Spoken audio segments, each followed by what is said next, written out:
বিশ্বাস ৰাইজে সঁহাৰি জনোৱাৰ পিছত মোক দায়িত্ব নিয়োজিত কৰা আপোনালোকে ধৰি লওক দায়িত্বত যেতিয়া মই নিয়োজিত হ'ম তথা মোৰ কৰ্তৃত্বত যিটো আহিব ৰাইজৰ হকে সেৱা কৰিবৰ কাৰণে মই প্ৰস্তুত আছোঁ মূল প্ৰতিনিধি তেনেকৈ নাই মানে বহুতো ব্যৱধানত কংগ্ৰেছ থাকিব পাৰে বহুতো ব্যৱধানত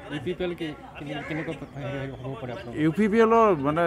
বৰ্তমান স্থিতি আপোনালোকে চাওক উত্তৰ অঞ্চলত চাওক ইফালে চাওক মহামেদানৰ সমাজত যিটো ধাৰণা আপোনালোকে সুধিলে গম পাব মুঠতে ইউ পি পি এলৰ আজি ইয়াত তেনেকৈ যিমানেই প্ৰচাৰ নচলক যিমানেই চেষ্টা নকৰক ৰাইজৰ সঁহাৰি ইউ পি পি এলৰ লগত নাই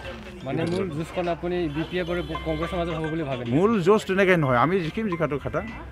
বহুতো ব্যৱধানত ছেকেণ্ড পজিশ্যনটো কংগ্ৰেছ থাকিব 18-20 হাজাৰ ব্যৱধানত